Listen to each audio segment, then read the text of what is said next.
Hi, and we're back at Warp Test. It's Jonathan Ross speaking. Not that Jonathan Ross, the other one. Today I'm going to talk to you about GDPR. We've all heard about it, and it's here. And as you know, we're already seeing the first steps towards how it's impacting on us with spam, and more spam. That's right, if your mailbox is not completely overflowing and clogged up with mails, talking about changes in the terms and conditions of all those web apps and mobile apps you're using, then you're probably not using any. That's just the first aspect. I'm not going to talk about what GDPR is. If you don't know what it is, then how are you watching this right now? What I did want to talk about was the biggest impact it's going to have if you work in development or product management or testing or any other aspect really of getting apps and websites out there. How's it going to change things? Today, one of my friends online spoke to me about this, and he says he thinks there's going to be absolutely no change whatsoever to the way we do things. I, on the other hand, think that a major aspect of Web 2 development and lifecycle management is dead. What is that? Beta testing and minimum viable product. How are you going to release a minimum viable product or a beta test version if you haven't already made your app compliant with GDPR? You can't. Is this a good thing? Is this going to change what minimum viable product means? No, but it means the whole lean, release and be damned, let the customer test aspect of every Web 2 app that was out there is gone. Now, let's ask a question. What are the geographical extents and boundaries of GDPR? Is it enough for an app developer or tech company to geo-block their app distribution from the EU countries' app stores, Play Store, Windows Store? What if an EU citizen uses a VPN to get and use an app? Is this a case of let the buyer beware?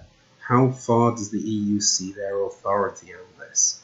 If an EU citizen is outside the EU, uses an app but feels it violates their data protection rights, will the EU treat their compliance with any merit, with any merit?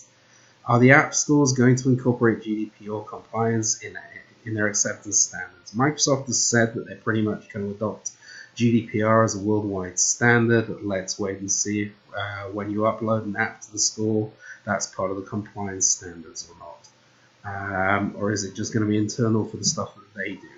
So if everything is changing in your product life cycle, then what are your options? Pretty much you can comply or you can opt out. Opt out, I've already seen a couple of startups online, a couple of app developers that have said, that's it, we're blocking Europeans from using our apps, we've taken the apps out of the Play Store and the App Store. Sorry, we just don't have the financial wherewithal or the ability to be compliant. What about websites? Is it just going to be about where they're hosted, where the server sits? There's a lot of questions here and not a lot of answers unless you've gone to a compliance consultant. Is using a GDPR compliance consultant enough? And who should be doing GDPR compliance for you? Should it be an external consultant, some kind of outsourcing company? Maybe you need to speak to a lawyer who's an expert in the field. Who are the experts out there? And frankly, that's not enough. What you need is a trained expert, obviously. You may need to start with a consultant. Your company's lawyer may need to get in on that.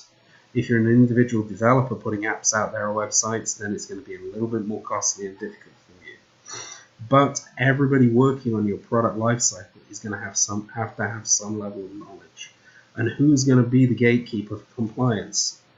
Who logically should it be? Probably, if you're a company, a startup, a small business, you're going to end up sending whoever's doing your testing out to do a GDPR course, because logically, while they're testing, they'll be able to tell you if what they're testing is compliant or not. The biggest problem I have with this is that it just appears to be like antitrust, another EU Kickstarter, another way for them to fundraise, and to coin the phrase, who watches the Watchmen? So you're accused of a GDPR violation and you follow through. How do you appeal? Who are you appealing to? You're appealing to the people that just fined you. And the EU kind of has a big history with antitrust of hitting America-centric tech companies, particularly the big ones, because they're the ones that can afford the fines. So that's one way of looking at it. Let's not start throwing around words like GDPR exit or anything like that. But tomorrow this all becomes actual. So let's see what's going to happen from here. Let's see whether the people running GDPR are going to be litigious or not. And let's see how the big companies work with this and guide us, because basically a lot of the time we follow through based on what companies like Microsoft, Apple, Facebook, Twitter, Google all do, and we try and adopt best practice based on what they do. Anyway, that's what I got on GDPR. Food for thought. I hope you enjoyed it. Come back and check out the blog. Have a good evening.